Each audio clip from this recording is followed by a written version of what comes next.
এখনো পর্যন্ত যা দেখা যাচ্ছে তাতে আয়করে বিরাট ছাড় ঘোষণা কেন্দ্রীয় অর্থমন্ত্রী নির্মলা সীতারামনের, কিন্তু অনেক বিশেষজ্ঞ তারা সন্দিহান যে পুরোপুরি বাজেটের কাগজ না পাওয়া পর্যন্ত সত্যি কি এই ছাড়। কিন্তু নির্মলা সীতারামন নিজে তিনি ঘোষণা করলেন আজকে লোকসভায় বিরাট ছাড়ের কথা, 12,75,000 টাকা পর্যন্ত কোনো কর নয়, মানে স্ট্যান্ডার্ড ডিডাকশন সহ 12 লক্ষ পর্যন্ত যাদের আয় তাদের কোনো আয়কর দিতে হবে না। কি ঘোষণা করলেন একবার দেখাবো। Personal income tax reforms with special focus on middle class. I am now happy to announce that there will be no income tax payable up to income of 12 lakh rupees.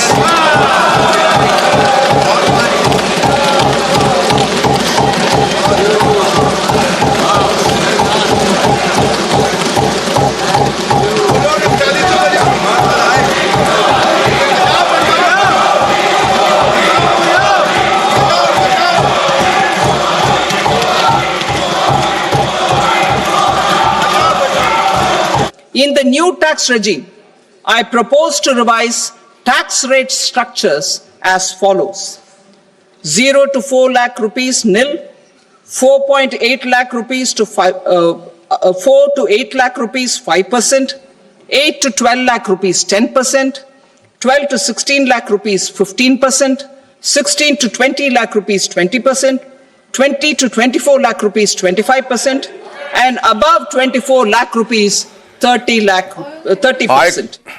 আয়কর নিয়ে, আয়কর ছাড় নিয়ে অভিষেক বন্দ্যোপাধ্যায় কি সন্দিহান দেখুন।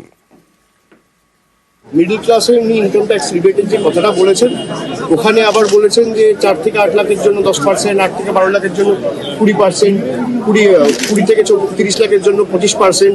একটা অস্পষ্ট জায়গা রয়েছে। তো বিশেষজ্ঞদের কাছ থেকে স্পষ্ট হয়ে নেব আরো একবার আপনাদের জন্য, তবে তার আগে শিলিগুড়িতে চলে যাব পার্থপ্রতিম সরকারের কাছে। আপাতত যে আমরা দেখলাম ঘোষণা করলেন পার্থ নির্মলা সীতারামন, বছরে চাকুরিজীবীদের আয় 12 লক্ষ পর্যন্ত কোনো ট্যাক্স নয়, আয়কর নয়, আর স্ট্যান্ডার্ড ডিডাকশন 75,000 ছিল, অর্থাৎ 12,75,000 টাকা বছরে আয় যাদের, তাদের কোনো কর দিতে হবে না। কি বলছেন সাধারণ মানুষ?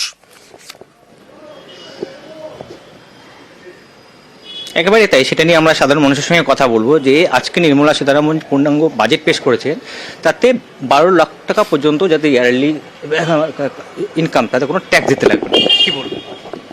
12 লাখ টাকা তো এখন প্রান্তিক শ্রমিকরাই ইয়ে করে। 12 লাখ টাকার কি দাম আছে? ওটাতে আমাদের কি বেনিফিট হবে? আর কর্পোরেট কটা ছেড়েছে ওটা দেখতে হবে আগে। দেখুন, বাজেটটা তো না দেখে কিছু বলা যাবে না। আমার এখন যা যা শুনছি আর কি, তো তার উপরে মন্তব্য না করাই ভালো যতক্ষণ আমি নাকি এটা পুরোটা দেখছি। কিন্তু যদি বলেন প্রত্যাশা নিয়ে কথা বলতে, সেটা আমার বলা যেতেই পারে। সেটা হচ্ছে যে বিশেষ ওষুধ, জীবনদায়ী ওষুধ বা যে সমস্ত ওষুধগুলো মানুষের ব্যাপার না না, এটা দেখুন, এটা হচ্ছে যে এটা ভালো দিক খারাপ দিক এগুলো যারা নাকি অর্থনীতি নিয়ে যারা নাকি পড়াশোনা করেছেন তারা বিশেষজ্ঞরাই বলবেন। কেউ কেউ হয়তো এটা খারাপ দিকে বলবেন যে এই ট্যাক্স যদি ছেড়ে দেয় তাহলে সরকারের ফান্ড কী করে চলবে, এটা একটা প্রশ্ন আসতেই পারে। আবার সাধারণ মানুষ বলবে না এটা অনেকটা রিলিফ পেলাম। সুতরাং এটা একটা আর্গুমেন্ট যে গভর্নমেন্ট একটা করবে, তা বিরোধী দল তার ক্রিটিসাইজ করবে, এটাই নিয়ম, এটাই দেখে এসেছি। ভালো থাকে সাধারণ মানুষ হিসেবে 12 লাখ যেটা বললেন আমার এই ভদ্রলোক আমার দাদা, তো তাতে করে 12 লক্ষ টাকা এখনকার দিনে আজকালকার দিনে যে মানে জীবনযাত্রা যা মানে আর্থসামাজিক অবস্থার মধ্যে আমরা চলি, তাতে করে 12 লাখ টাকা খুব বড় টাকা কিছু নয়। হ্যাঁ, আবার অনেকের কাছে আবার এই টাকাটা স্বপ্নেরও অতীত। ওকে, মানে বুঝতে পেরেছি, একদম 12 লাখ পর্যন্ত আয় করা যথেষ্ট কঠিন এখনকার দিনেও। 12 লক্ষ পর্যন্ত আয় অনেকেই অনেক শতাংশ বেশি করেন না। আমি মানসদার কাছ থেকে দর্শকদের জন্য আরো একবার এই স্ল্যাবটা, তাহলে কি আমাদের কর দিতে হবে না কর দিতে হবে না 12,75,000 টাকা পর্যন্ত? কারণ অনেকের প্রশ্ন আসছে যে নির্মলা সীতারামন আবার তো স্ল্যাবের কথাও ঘোষণা করলেন। আমি আবার ওই জিনিসটাকে রিপিট করছি, শূন্য থেকে, হ্যাঁ, 0 থেকে 4 লাখ আমার যদি ইনকাম হয় 4 লাখ, তাহলে আমাকে কোনো ট্যাক্স ক্যালকুলেশনই করতে হবে না। এটা ছিলই, হ্যাঁ, না ছিল না, আগে ছিল 3, সেটা হ্যাঁ। এবার যখন আমার ইনকাম হচ্ছে 8 লাখ, তার মানে 4 লাখ থেকে 8 লাখ 4 লাখের ওপর 5%, মানে আমি কিচ্ছু সেভিং না করলে, কোনো ডিডাকশন না পেলে আমার 20,000 টাকা ট্যাক্স হতো। এবার যদি সেটা 12 লাখ হয়, তাহলে 8 থেকে 12 লাখ হচ্ছে অ্যানাদার 10%, মানে 40,000। তাহলে আমি যদি মাসে 1 লাখ টাকা ইনকাম করি, কোনো ডিডাকশান কিচ্ছু ছাড় না পাই, তাহলে আমার টোটাল ট্যাক্স লাগবে 60,000 টাকা। আমি স্ট্যান্ডার্ড ডিডাকশন পাচ্ছি 75,000 টাকা, তার মানে 12 লাখ টাকা পর্যন্ত আমাকে কোনো ট্যাক্স দিতে হচ্ছে না। এবার 12 লাখের ওপর আমি যদি 13 লাখ টাকা ইনকাম করি, তাহলে 1 লাখ টাকার ওপর অ্যানাদার 15%, তার মানে 15,000 টাকা। তার মানে 60 আর 15, তখন 75 হচ্ছে আমার। তার মানে আমি ওইটুকুও ছাড় পেয়ে যাব। পুরো পরিষ্কার, একদম পুরো পরিষ্কার। কারণ 60,000 টাকা পুরো 4 লক্ষ টাকা পর্যন্ত আয়ে যদি কোনো কর না হয়, এখনো পর্যন্ত যা ঘোষণা তাতে, তারপরে 4 লক্ষ থেকে 8 লক্ষ হচ্ছে 5%, তাতে কত মানে দাঁড়াচ্ছে? 20,000 টাকা। তারপরে 8 থেকে 12 থেকে 12 লক্ষ 10%, মানে 40,000 টোটাল 60,000 60,000 টাকা হলো। আমার স্ট্যান্ডার্ড ডিডাকশন 75,000 টাকা। আমার 12 লাখ টাকা পর্যন্ত যদি স্যালারি হয়, তাহলে আমার আরো 75,000 টাকা, আরো 15,000 টাকা আমি আমার হাতে আছে। অর্থাৎ 12,75,000 টাকা পর্যন্ত আমার কোনো স্যালারি আয়কর লাগছে না। আমার যদি 13 লক্ষ হয়, 13 লক্ষ যদি হয়, তার মানে বছরে 13 লক্ষ টাকা, মানে 1 লাখ টাকার উপর আমার লাগছে 15,000 টাকা। 1 লাখ টাকা কেন? 1 লাখের 13 লক্ষ। 12 থেকে 13 পরের যে 1 লাখ, 1 লাখ 12 পরের যে 12 পরে 1 লাখ হচ্ছে 15,000 টাকা। তার মানে আমি অলরেডি 60,000 টাকা দিয়েছিলাম, আরো 15,000 টাকা যোগ হলো 75,000 টাকা। আমার তো 12,75,000 টাকা পর্যন্ত আছে। 13 লাখ টাকা না, 12 লাখ টাকা পর্যন্ত আমি 60,000 টাকা ট্যাক্স দিচ্ছি। ঠিক, আমার ক্যালকুলেশন হচ্ছে 12,75,000টা নিও না, 75,000 হচ্ছে গিয়ে এসডি। ওকে, স্ট্যান্ডার্ড ডিডাকশন। হ্যাঁ, আমি 12 লাখ টাকা যদি আমার ওই 75,000টা বলার কোনো অর্থ নেই। হ্যাঁ, 12 লাখ টাকা পর্যন্ত আমার 60,000 টাকা ক্যালকুলেটিভ ট্যাক্স হচ্ছে। এবার যদি আমার 13 লাখ টাকা হয়, তার মানে অ্যানাদার 1 লাখ 15%, তার মানে 15,000 টাকা। তার মানে আমার তখন ট্যাক্স হচ্ছে 75,000 টাকা। আমার স্ট্যান্ডার্ড ডিডাকশন হয়ে আছে 75,000 টাকা, তা আমি ছাড় পেলাম, আমাকে কোনো ট্যাক্স দিতে হচ্ছে না। 13 লাখ একদম 14 লাখ হলে আমার এক্সট্রা হচ্ছে তখন আরো 15,000 টাকা, তখন 15,000 টাকা আমার ট্যাক্স হবে। 14 লাখ হলে আমাকে 15,000 টাকা ট্যাক্স দিতে হবে। ডক্টর সুতনু সামন্ত, একমত আপনি? একমত। না, আপনি একটু বলুন। হ্যাঁ, এটাই আমি বোধহয় আগেরবার যেটা বলেছিলাম সেটা ঠিক নয়, আরেকবার যদি বলেন। যে মানসবাবু যেটা বিশ্লেষণ করলেন ওটাই সঠিক। তার মানে 13 লক্ষ টাকা অবধি যদি কারো হয়, রোজগার হয়, তাহলে কোনো ট্যাক্স দিতে হবে না। 13 লক্ষের উপরে যে আয়টা হবে তার উপরে ট্যাক্স দেওয়াটা শুরু হবে, যে যেরকম পার্সেন্টেজ হিসেবে যা যা ক্যালকুলেশন হবে সেটা হবে, এবং সেখানেও স্ট্যান্ডার্ড ডিডাকশনের একদম বেনিফিটটা তাহলে এখানে আমি আরেকটা জিনিস, এছাড়াও অনেক দেশ আছে। হিয়ার ইজ এ ক্যাচ, মানে সেটা মানুষদের এখানে আরেকটা বিষয় বলে দিই, ক্যালকুলেশনের সমস্যা। আগে এই যে পার্সেন্টেজটাও এই সরকারের অর্থমন্ত্রকের তরফেই বিবৃতি দিয়ে জানানো হয়েছিল, পার্লামেন্টে দাঁড়িয়ে, ভারতবর্ষে মাত্র 6.68% লোক ট্যাক্স দেয়। তো তাহলে এটা কিন্তু খুব বিরাট মানুষের জন্য কোনো রিলিফ হচ্ছে না, এই মধ্যবিত্তের জন্য। Point number 1। পয়েন্ট নাম্বার 2, যেটা মানে চিরকাল কংগ্রেসের অভিযোগ, আমি সেটাকে একটু বলে দেওয়ার চেষ্টা করি, যে ভারতবর্ষে ইন্ডিভিজুয়ালরা, প্রসেনজিৎ বাবু আরো ভালো বলতে পারবে, ইন্ডিভিজুয়ালরা ট্যাক্স দেয় রাফলি 10,40,000 কোটি টাকা, আর কর্পোরেট ট্যাক্স দেয় 11 লাখ কোটি টাকা। তো আপনি ব্যক্তির কাছ থেকে বেশি ট্যাক্স নেন, আপনি কর্পোরেটের কাছ থেকে কম ট্যাক্স দেন, মানে ধনী এবং দরিদ্রের যে অসাম্য দূর করায় এই বাজেটেও কোনো কিছু উল্লেখ নেই। পয়েন্ট নাম্বার 3, যে আবার আমি বলছি যে কারণে সেন্সেক্স পড়তেই থাকছে, সেন্সেক্স মানে প্রতি মিনিটে পড়ছে, there is nothing to boost the industry or the sentiment of the industry. দেখুন, ইন্ডাস্ট্রি খুব সেন্টিমেন্ট, এই যে আপনি খুব উল্লসিত, এটা তো একটা উচ্ছ্বাস যে 12 লাখ টাকা অবধি আপনি ছাড় পাবেন। হতেও পারে আপনি 12 লাখের বেশি রোজগার করেন, আপনি ছাড় পেলেন না অ্যাকচুয়ালি, কিন্তু এই যে উচ্ছ্বাসটা তৈরি করতে এখন অবধি বাজেটে, এইখান থেকে আমি একটু ডক্টর সুতনু বাবুর কাছে যাবো। যে আচ্ছা, সাধারণ মানুষই বলছেন যে এই তো ছাড় দিল, কিন্তু তারপরে আবার তুলে নেবে না তো এই টাকাটা অন্য কোনো ভাবে? দেখুন, বিগত বাজেটেও আমার যতদূর মনে আছে 5 থেকে 7 হয়েছিল, 5 খুব সম্ভব, যত 1-2 বছর আগেই 5 থেকে 7 হয়েছিল। তার মানে আগে 5 লক্ষ ছিল, সেখান থেকে 7 লক্ষ টাকা অবধি ছাড় দেওয়া হয়েছিল। ফলে এইটা নিয়ে কেন মানুষ সন্দেহ করছে, আমার তার কারণ বুঝে পাচ্ছি না। মানুষ ছাড় পেয়েছে, এবং যেটা 12 লক্ষ বা 13 লক্ষ টাকা অবধি স্ট্যান্ডার্ড ডিডাকশন মিলে কোনো ট্যাক্স দিতে হবে না, আমি মনে করি এটা যথেষ্ট যুগান্তকারী একটা পদক্ষেপ বর্তমান আর্থিক পরিস্থিতি, কারণ এখন বর্তমানে যে ইকোনমি, আবার অনেকে বলছেন যে এই যে ট্যাক্সটা নেবে না তাতে যোগানটা কোত্থেকে আসবে সরকারের ভাড়া? দেখুন এইখানে একটা গত 3 বছর ধরে যেটা ট্যাক্স ডিপার্টমেন্ট এক্সপেক্ট করছে তার থেকে অনেক বেশি ট্যাক্স কালেক্ট হচ্ছে। এবং আরেকটা বিষয় যেটা কর্পোরেট ট্যাক্স নিয়ে অনেকে বলেন যে আমাদের ফরেন ডাইরেক্ট ইনভেস্টমেন্ট আসছে না, তার মূল কারণ হচ্ছে আপনি যদি ভিয়েতনাম বা এই সমস্ত দেশগুলোর সঙ্গে তুলনা করেন, আমাদের দেশের কর্পোরেট ট্যাক্স এখনো যথেষ্ট বেশি। এবং কর্পোরেট ট্যাক্স বেশি হওয়ার কারণে ডোনাল্ড ট্রাম্পের জমানাতে যখন চীনের উপরে স্যাংশন এসেছিল, তার ফলে প্রচুর ইন্ডাস্ট্রি ওখান থেকে বেরিয়ে ভিয়েতনাম এমনকি মেক্সিকোতে গেছিল। কিন্তু আমাদের কর্পোরেট ট্যাক্স আর এত বেশি, সেই কারণে আমাদের ফরেন ডিরেক্ট ইনভেস্টমেন্ট আসা কমে গেছিল।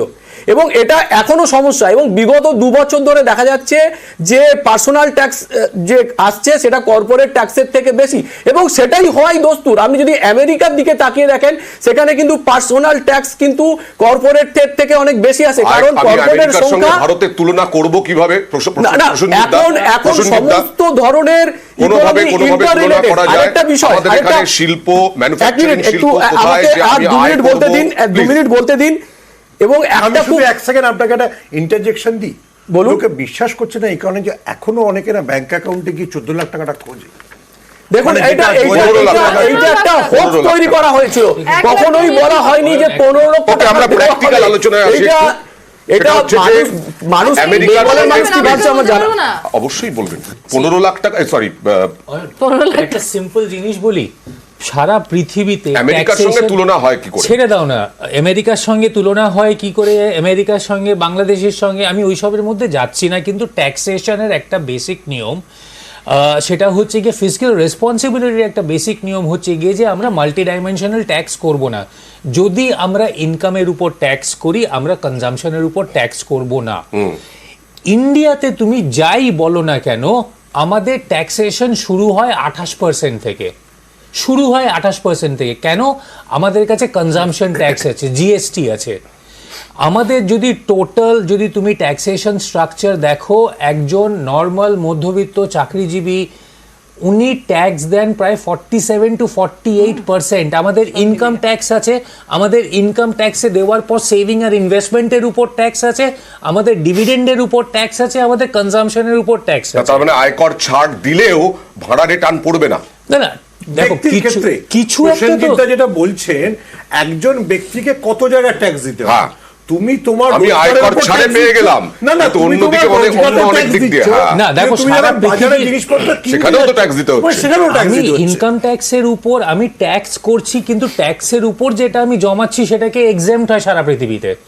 আমি তার উপর যেটা ইনভেস্ট করে তার ডিভিডেন্ড হচ্ছে সেটার উপর এক্সেম্পট হয়।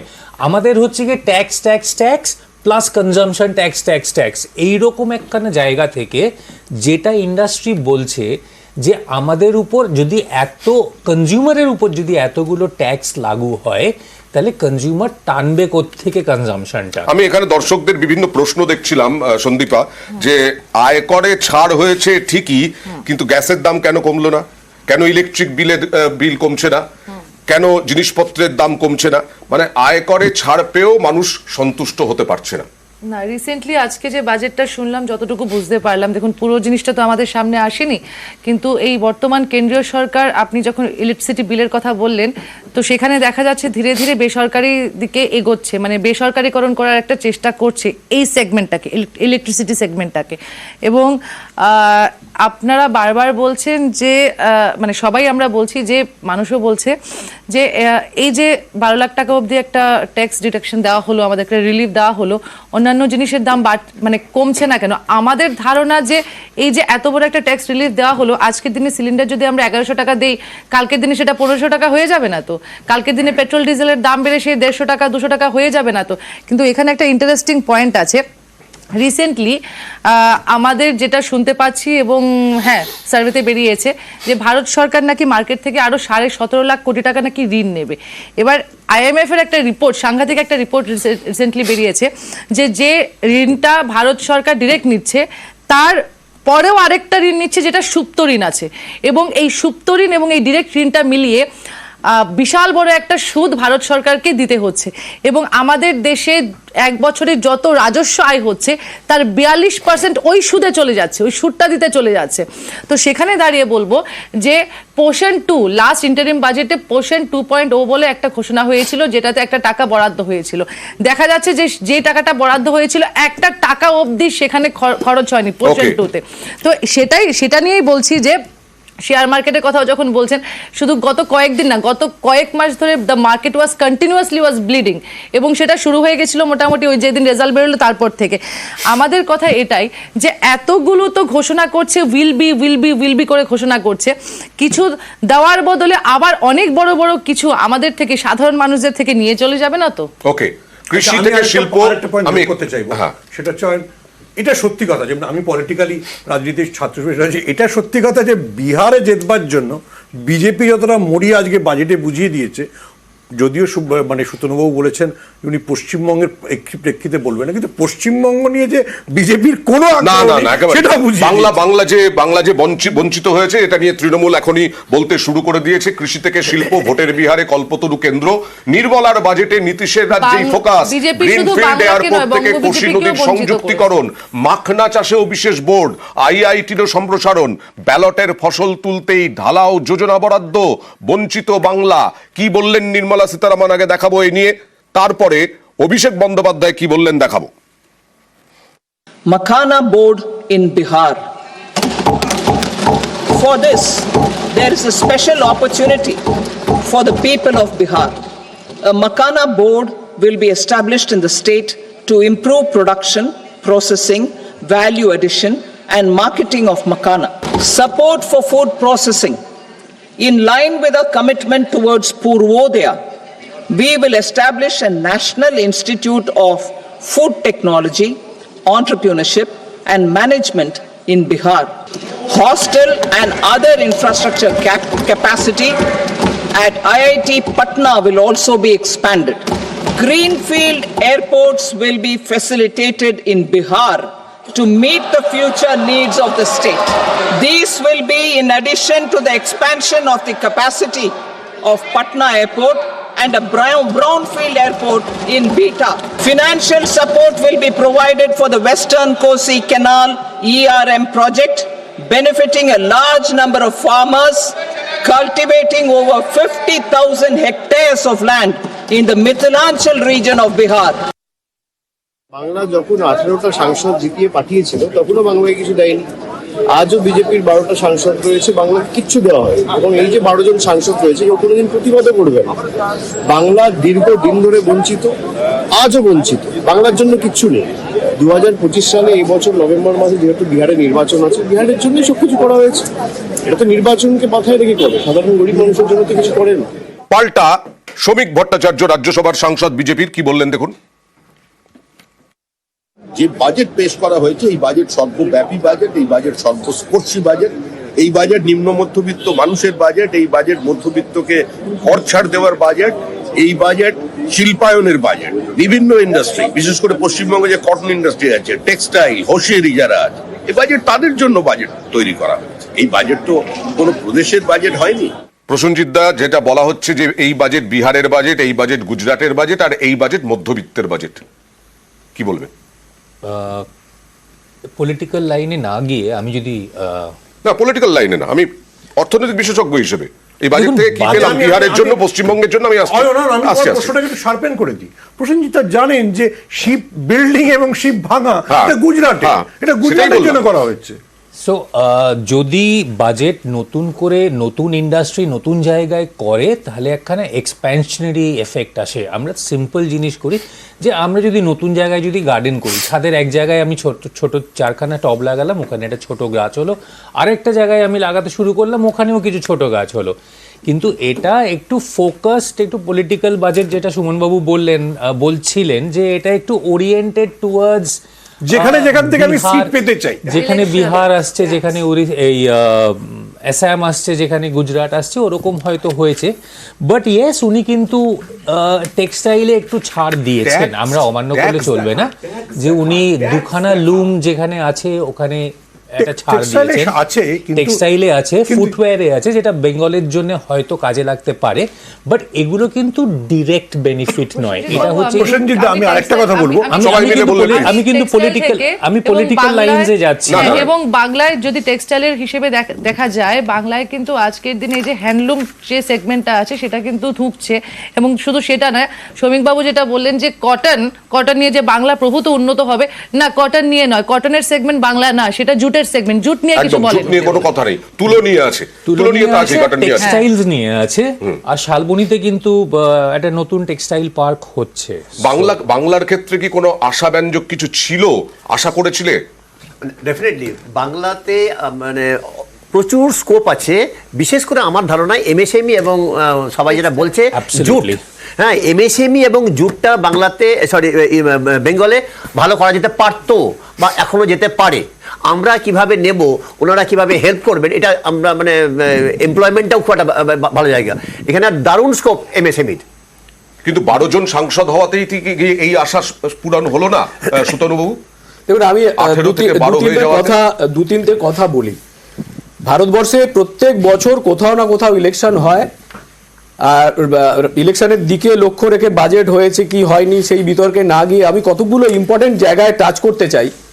প্রথম হচ্ছে, দেখুন, যেটা বলা হচ্ছে যে জব ক্রিয়েশন মানে নতুন কর্মসংস্থান তৈরি, এটা মূলত দুটো সেক্টর থেকে, কারণ যেগুলো মানে হাইটেক ইন্ডাস্ট্রি রয়েছে সেখানে প্রচুর টাকা ইনভেস্টমেন্ট হয়, কিন্তু তাতে জব হয় অনেক কম। জব সব থেকে বেশি হয় এগ্রিকালচারাল সেক্টরে এবং এমএসএমইতে। এই সরকার কিন্তু দেখুন, আজকে হয়তো কোনো কারণে শেয়ার বাজারের কি পরিস্থিতি, আমি এই বিষয়ে একেবারেই যাব না, কারণ আমি শেয়ার বাজার আজকে উঠছে, কালকে নামবে, কালকে আবার উঠবে, এটা একটা কন্টিনিউয়াস প্রসেস। তার জন্য শুধু যে বাজেটেই সব কিছু ঘোষণা করে দিতে হবে, সারা বছর ধরে ঘোষণা হয়, তার পরিপ্রেক্ষিতে অর্থনীতির অনেক কিছু উন্নতি হয়। কিন্তু যেটা এই যে 100টা ডিস্ট্রিক্টে ধনধান্য যোজনা এবং এই যে 100টা ডিস্ট্রিক্টে high yielding seed, pest resistant, তারপরে পোস্ট হারভেস্ট ম্যানেজমেন্ট, এই ধরনের যে ইন্ডাস্ট্রিটা তৈরি হবে, এর ফলে কিন্তু একটা এই যে 100টা ডিস্ট্রিক্ট অ্যাসপিরেশনাল ডিস্ট্রিক্ট, আমি আছি, খুব দুঃখের সাথে বলতে চাই, আমি একটা অ্যাসপিরেশনাল ডিস্ট্রিক্টের প্রজেক্ট করছি গিরিডিতে এনবিসিসির ফান্ডিং নিয়ে, কিন্তু পশ্চিমবঙ্গে একটাও অ্যাসপিরেশনাল ডিস্ট্রিক্ট এই রাজ্য থেকে দেওয়া হয়নি। এই 100টা ডিস্ট্রিক্ট যদি পশ্চিমবঙ্গ থেকে যদি না দেওয়া হয়, তাহলে তো কেন্দ্র সরকার কিছু করতে পারে না। এই 100টা ডিস্ট্রিক্টে যে ধনধান্য যোজনা করা হবে, তারপরে ফিশারির ক্ষেত্রে যে নতুন ধরনের কিছু পদক্ষেপ আসছে, তারপরে কিষাণ ক্রেডিট কার্ডের যে এক্সপানশন 3 লাখ থেকে 5 লাখ টাকা করে দেওয়া, এবং বিশেষত এমএসএমইর ক্ষেত্রে দুদিন আগে, খুব সম্ভব দুদিন বা একদিন আগে, এমএসএমইর ক্ষেত্রে কিন্তু মানে এমএসএমইর যে categorization of in terms of the turnover, তাকে কিন্তু অনেকটা বাড়িয়ে দেওয়া হয়েছে। মানে যাদের 100, আমি ঠিক এক্স্যাক্টলি এই মুহূর্তে মনে নেই, মানে স্মল স্কেল তারপর মিডিয়াম স্কেলের কিন্তু টার্নওভারের অ্যামাউন্টটা বাড়িয়ে দেওয়া হয়েছে। এবং একটা জিনিস, ক্রেডিট গ্যারান্টি কভার এমএসএমইর ক্ষেত্রে 5 কোটি থেকে বাড়িয়ে 10 কোটি টাকা করা হয়েছে, এবং স্টার্টআপের ক্ষেত্রে 10 থেকে 20 ক্রোর করা হয়েছে। তার মানে এগুলো বাড়ানো হয়েছে, এবং যে স্টার্টআপের জন্য যথেষ্ট ফান্ডিং দেওয়া হচ্ছে, এবং সুতরাং শুধু বিহার, গুজরাট এরকম কেন্দ্রিক নয়, শেয়ার বাজার কেন্দ্রিক নয় সন্দীপা, এই আক্রমণটা পুরো রাজনৈতিক কারণে হচ্ছে। বিজেপি রাজনীতিকরণ করছে, আমরা তো রাজনীতিকরণ করছি না, আমরা তো সোজা সাপটা বলছি যে বিহারে যদি নীতিশ যে দুখানা খুঁটি নিয়ে চলছে, নীতিশ এবং নাইডু, বিহারকে যদি কিছু না দেয়, নীতিশের যা পলিটিক্যাল ট্র্যাক রেকর্ড আছে সেখান থেকে একটা খুঁটি চলে গেলে তো খোঁড়া হয়ে যাবে এই সরকারটা, বর্তমান সরকারটা 240টা সিটের থেকেও হয়ে যাবে। কিন্তু এখানে বারবার একটা জিনিসে নজর দেওয়া হচ্ছে যে এই টাকা ইনভেস্ট করা হয়েছে, এই খাতে এই বরাদ্দ করানো হয়েছে, টাকা বাড়ানো হয়েছে, বাড়িয়েছেন, কিন্তু এগুলো এই যে স্কিমগুলো আছে সেই স্কিমগুলোর স্ট্যাটাসটা কি, স্ট্যাটাসটা তো আমাদের সামনে আসছে না, আমরা তো কোনো রকম কোনো রিপোর্ট পাচ্ছি না যে এই ধরুন একটা স্কিম এবিসিডি একটা স্কিম, এই স্কিমে গত বছর 50,000 টাকা ছিল, এই বছরে 75,000 টাকা বরাদ্দ বাড়ানো হয়েছে, কিন্তু সেই স্কিমটা কি স্ট্যাটাসে মুভমেন্টটা করছে সেই জিনিসটা কিন্তু আমাদের সামনে আসছে না, সেটার কোনো রিপোর্ট এখন অবধি পার্লামেন্টে কোনো সেক্টরে দিতে পারছে না বর্তমান সরকার, বিজেপি সরকার। 2 নম্বর কথা হচ্ছে যে বারবার একটা কথা বলছে যে 100খানা জেলা দেওয়া হয়নি। হ্যাঁ, পশ্চিমবঙ্গ রায়গঞ্জেও জায়গা দেয়নি ইয়ের জন্য, এইমসের জন্য, এই মমতা ব্যানার্জি, কিন্তু 100টা জেলায় ধনধান্য প্রজেক্ট করা হবে, যোজনা আনা হবে, বলছি 100খানা স্মার্ট সিটি আমাদেরকে দেখান। এই এত বছরে হয়েছে? 100খানা ছাড়ুন, একটা স্মার্ট সিটি দেখান যেখানে করা হয়েছে। 100খানা ধনধান্য যোজনা জেলা, 100খানা স্মার্ট সিটি, এইগুলো তো আমরা গাল গল্প তো আমরা শুনেই আসছি, একদম খেয়ালি পোলাও বানিয়ে চলছে। এবং না, আরেকটা জিনিস, আরেকটা স্ট্যাটাস যেটা ঘোষণা করা হয়েছিল যে 2 বছর আগে, যে আসাম এবং বাংলা, এরকম না যে বাংলাকে কিচ্ছু দেয়নি, বাংলাকে 500 কোটি টাকার একটা প্রজেক্ট দিয়েছে, বরাদ্দ করেছে চা প্রকল্পে। বাংলাকে করেছে 500, আসামকে করেছে 500। না বর্তমান রাজ্য সরকার তৃণমূল সরকার, না এই কেন্দ্রে আছে বিজেপি সরকার, এবং আসামের হিমন্ত সরকার বিজেপি সরকার, এই 1000 টাকার চা প্রকল্পেতে কোথায় ব্যয় হলো, কি হলো? এবং যেটা উনি বললেন যে কৃষি সেগমেন্টে নাকি সবচেয়ে বেশি এমপ্লয়মেন্ট হয়, না, সেটা হয় ম্যানুফ্যাকচারিং সেগমেন্টে। এবং ম্যানুফ্যাকচারিং সেগমেন্টের কথা আমি আপনাকে বলে দিচ্ছি আজকে, আমাকে জাস্ট একটা সেকেন্ড টাইম দিন। ম্যানুফ্যাকচারিং সেগমেন্টে যেটা আরবিআই ক্লেমসের ডাটাবেস বলছি, সেখানে 2013-14তে 11.6% ছিল গ্রোথ, সেটা তখন ইউপিএস 2 চলছে, এবং আজকের দিনে 2022-2023-এ 10.6% আছে সেই এমপ্লয়মেন্ট। তাহলে কোথায় উন্নতি হলো, কোথায় বিকশিত ভারত হলো? শুনে আসছি, আবার বিরোধীরা বারবার অভিযোগ করে এদেশে কিছু নেই ম্যানুফ্যাকচারিং ইন্ডাস্ট্রি, আজকে কি হলো? দেখুন, সেটা প্রসেনজিৎদা ভালো বলতে পারবেন যে আপনি যদি এই বাজেটটাকে যদি আপনি গোদা করে দেখেন, আমি আশা করছিলাম কংগ্রেস সেটা বলবে, এই বাজেটটা যদি আপনি গোদা করে দেখেন, এটা একটা চিদম্বরমের বাজেটের এক্সটেনশন ছাড়া আমার অন্তত কিছু মনে হচ্ছে না। কেন বলছি? পোস্ট অফিস এবং ইন্ডিয়া পোস্ট নিয়ে প্রচুর কথা আছে। এটা কপিল সিবালের সময়কার প্রস্তাব, যখন কপিল সিবাল টেলিকম মিনিস্টার ছিলেন, ইন্ডিয়া পোস্টকে সলিডাই ফেভার। আচ্ছা দেখুন, মজা হচ্ছে কেন বাজেট সম্পর্কে সবাই সন্দিহান।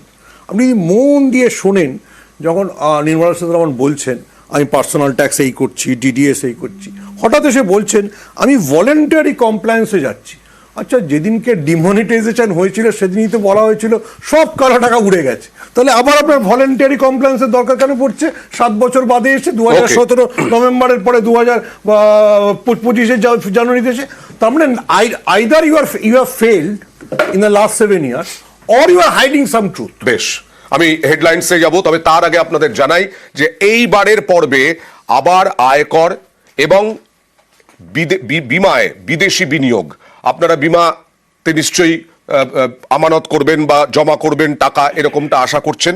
এফডিআই এর ক্ষেত্রে কি হবে? 100% এফডিআই আশঙ্কা রয়েছে, আবার জানবো বিশেষজ্ঞদের কাছ থেকে। হেডলাইন।